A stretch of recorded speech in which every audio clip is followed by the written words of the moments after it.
बाल दिवस की, बालकों की इस छोटी सी कविता से अपनी बात करते हैं।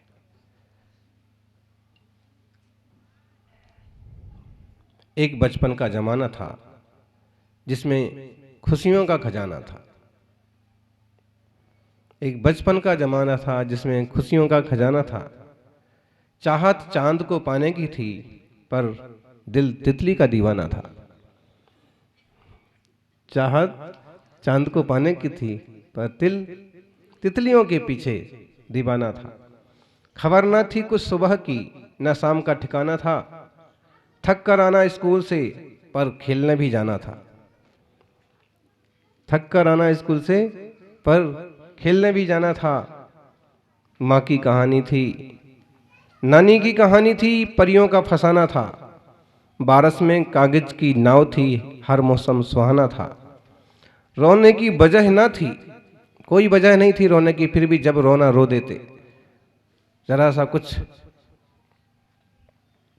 रोने की वजह न थी, न हंसने का बहाना था।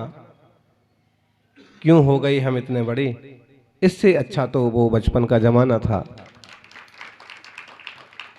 और बहुत सारे लोग इस ढंग से सोचते हैं, इस तरह की कविता करते हैं, लेकिन वास्तव में अगर हम आध्यात्मिक दृष्टि से विचार करें तो जीव का बहुतर काल बालपन में ही तो गया है। बाल का मतलब सिर्फ बालक नहीं होता है।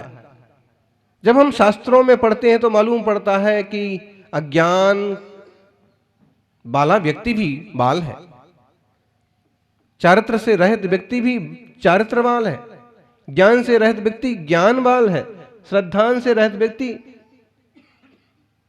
वह भी बाल है, श्रद्धा से रहित है। उम्र वाला ही बालक नहीं है, उम्र के बालक को बालक सब मान लेते हैं, लेकिन अज्ञान के बाल को बाल कौन मानता है? अरे भाई, जिसे ऐसी दृष्टि हो जाए कि बालपने में ही आज तक इस जीव का सारा समय गया है, और बालपन का मतलब केवल बालक की बाय नहीं लेना, नहीं तो बाल दिवस मनाने लगे, बच्चों के जन्मदिन मनाने लगे, ऐसे तो कितने बार हो गया। सम्यक ज्ञान से रहित जीव भी बाल कहलाता है। और बाल बाल मरण जो है मिथ्या दृष्टि का होता है। मिथ्या दृष्टि का मरण कौन सा होता है? बाल मरण, अज्ञान अंधकार की दशा में मरण। तो ज्ञान नहीं होना, ये सबसे बड़ा बालपना है।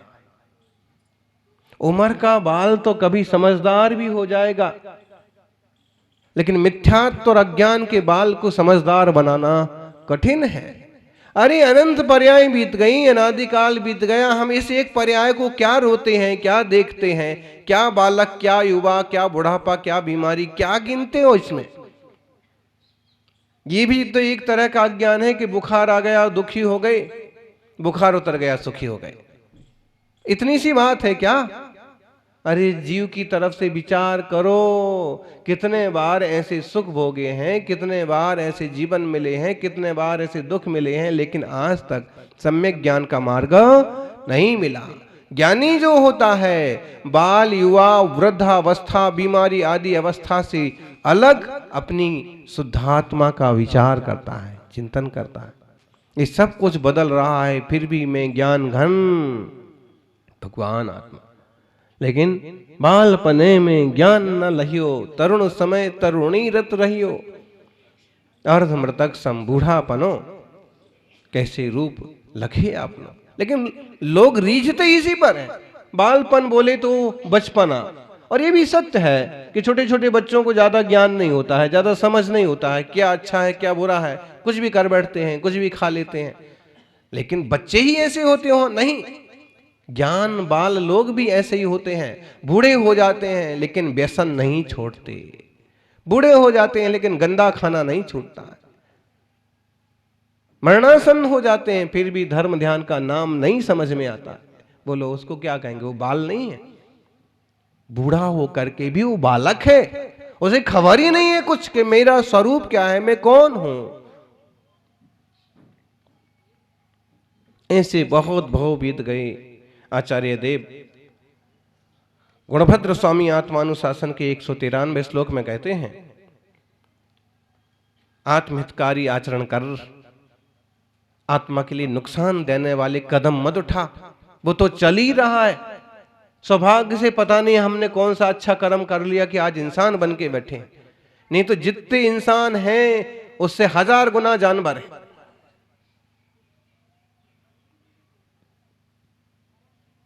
जितने इंसान हैं उससे कई गुना मच्छर हैं, वो भी जीव हैं। आप कीड़ा बोलो, वायरस बोलो, कुछ भी बोलो, जीव तो है। कोई बैटरी थोड़ी ना किसी ने लगाई है, ना कोई रोबोट बनाया है।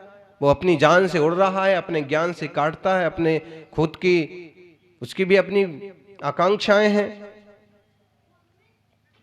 4 संज्ञाएं हैं, 3 गति है, 4 इंद्रियां हैं, वो भी जीव है। लेकिन इस जीव का कोई सौभाग्य है कि आज इतना ऊपर आ गया। अब क्या करना? तो कहते हैं कि सुचारित्र, अच्छा आचरण कर, धर्म की रुचि कर। आत्मन्यात्म विलोपनात्म चरितै राशि दुरात्मा चिरम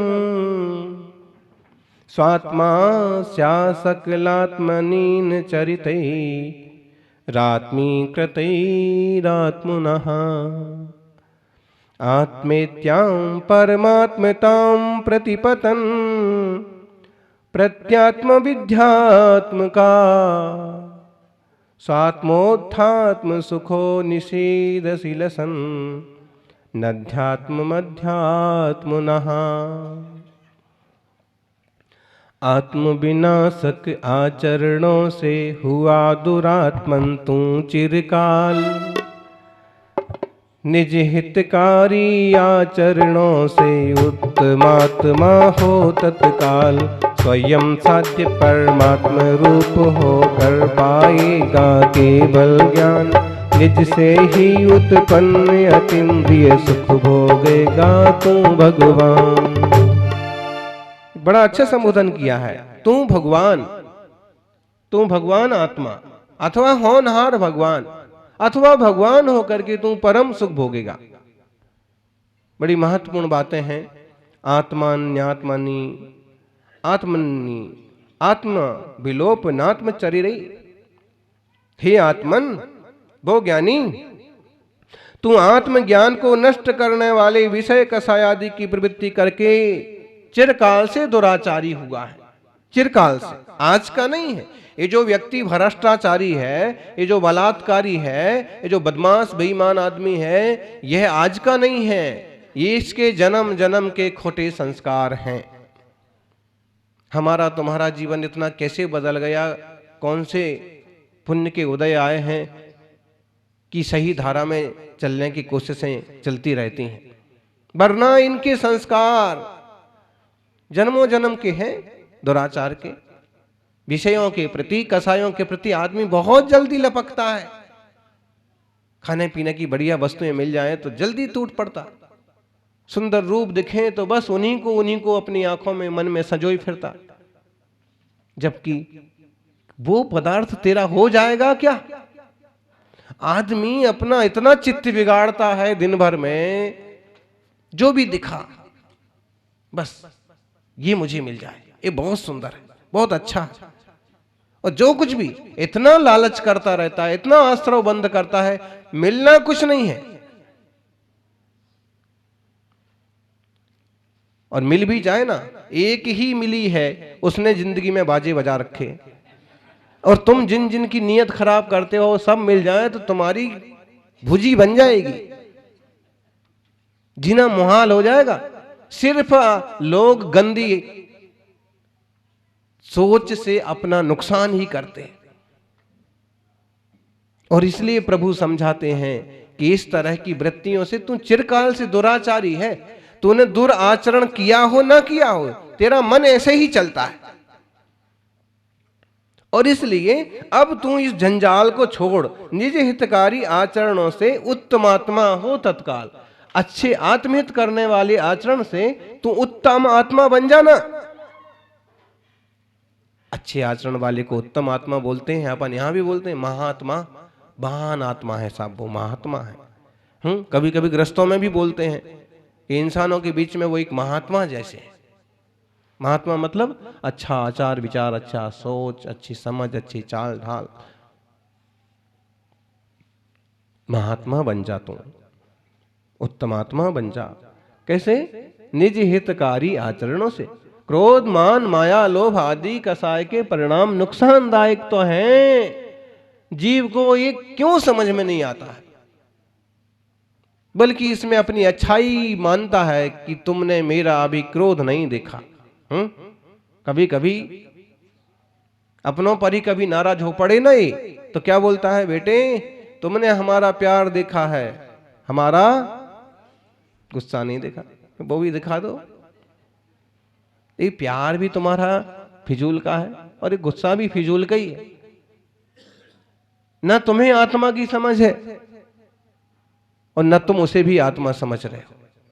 विषय वासना, पांच इंद्रिय के विषय, विषय माने उसके लिए जचने वाले पदार्थ, अच्छे लगे तो उन पर टूट पड़ता है, बुरे लगे तो उनसे द्वेष करता है। इन दोनों से हो क्या रहा है? इन दोनों से ये हो रहा है, विषय वासनाओं से और कसायों से, कि परिणामों की स्थिरता नहीं बन रही है, समता नहीं बन रही है, शांति नहीं बन रही है, आश्रव बंद हो रहा है, और यही संसार को बढ़ाने का कारण है। और इन सब से बचते हैं मुनिराज, इसलिए बचते हैं कि वो एकदम साम्य भाव में चले जाते हैं। और जैसे समतोल भाव हुआ,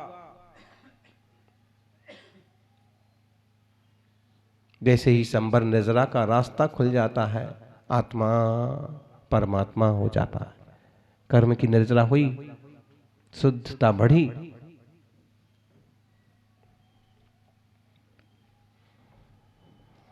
अरे भाई, लोक व्यवहार में भी विषय कसाय वाले को लोग हीन दृष्टि से देखते हैं। कोर्ट तो यहां तक फैसले सुनाते हैं कि इस आदमी ने गलत आचरण किया है, इसको फांसी की सजा दो, इसको जेल में डाल दो इसको। उसके अलावा समाज में भी कोई अच्छी नजर से नहीं देखा जाता। जब लोक व्यवहार में और समाज में भी पापों की ये दशा है, तो निश्चित रूप से इसमें आत्मा का कुछ नुकसान तो होता होगा, तभी ऐसा लोक व्यवहार चलता है। इन सब से बचने का पुरुषार्थ करे वो व्यक्ति बाल नहीं है, बाकी सब बाल है। चाहे वो बाल काले करके बैठ जाएं तो भी वो काले बाल बोल दो, और क्या। जब तक बुद्धि का स्विच ऑन नहीं हुआ है, जब तक सम्यक ज्ञान नहीं हुआ है, ऐसे तत्व की, ऐसे परमार्थ की सच्ची समझ नहीं हुई है, तब तक जीव बाल है। ज्ञानी तुम रोज बाल दिवस मनाओ, कोई दिक्कत नहीं, अनंत जन्मों से यही मन रहा है। इस जन्म में हमें कोई बाल दिवस और चिल्ड्रंस डे मनाने की जरूरत नहीं है। हम तो इस जन्म में ऐसा कुछ करें कि हमारा निर्वाण दिवस मनाया जाए, कर्मों से विकारों से मुक्त होकर के आत्मा शांतिनाथ भगवान की तरह चिर शांति, परम शांति को प्राप्त हो। आज नहीं है शांति भगवान इस दुनिया में। 16वें तीर्थंकर चक्रवर्ती जिनेश्वर भव के पार हो गए, लेकिन फिर भी बड़ी पूजा करते हैं कि भगवान जैसे आपका जीवन मंगलमय हुआ वैसे हमारा भी हो।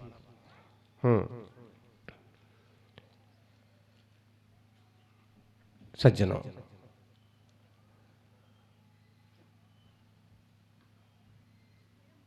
इतना अपन निश्चय कर लें।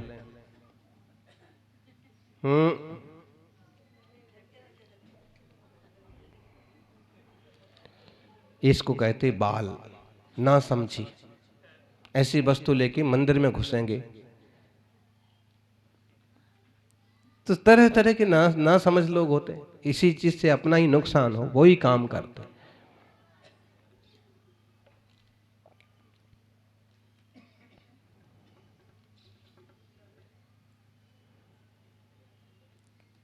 निज हितकारी आचरण कर, उत्तम आत्मा तू तत्काल हो जा।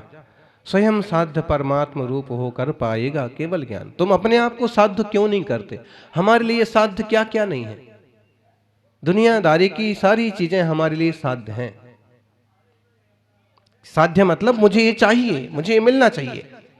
सारी चीजों को हमने साध्य बना लिया है, लेकिन हम खुद साध्य हैं क्या अपने लिए? हमारी तो खबर ही नहीं है। आत्मशुद्धि के लिए, आत्म निर्मलता के लिए, निश्चलता के लिए, पूर्ण शांति के लिए मुझे अपने लिए कुछ करना है, वो हमारे नजर में नहीं है।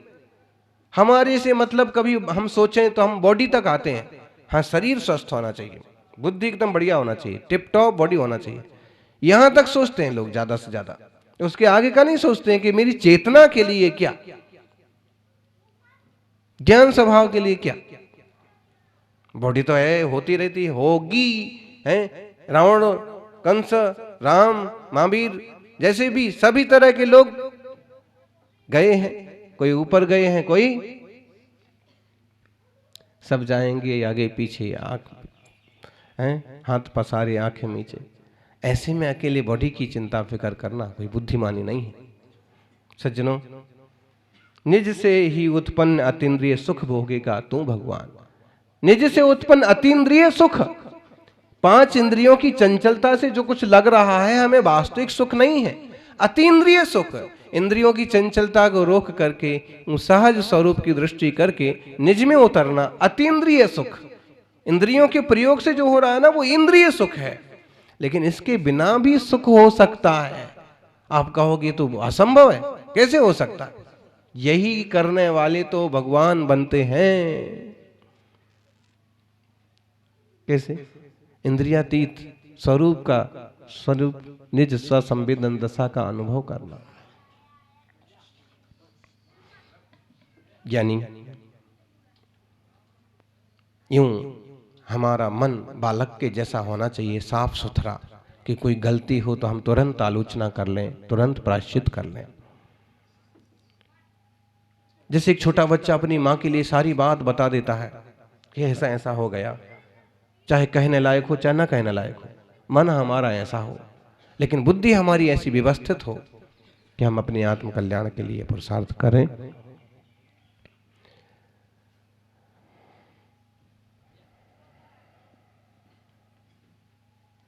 आलोचना के संबंध में भले बालक बन जाएं, लेकिन आत्मज्ञान के संबंध में हमको युवा, प्रौढ़ और वृद्ध बनने की जरूरत है।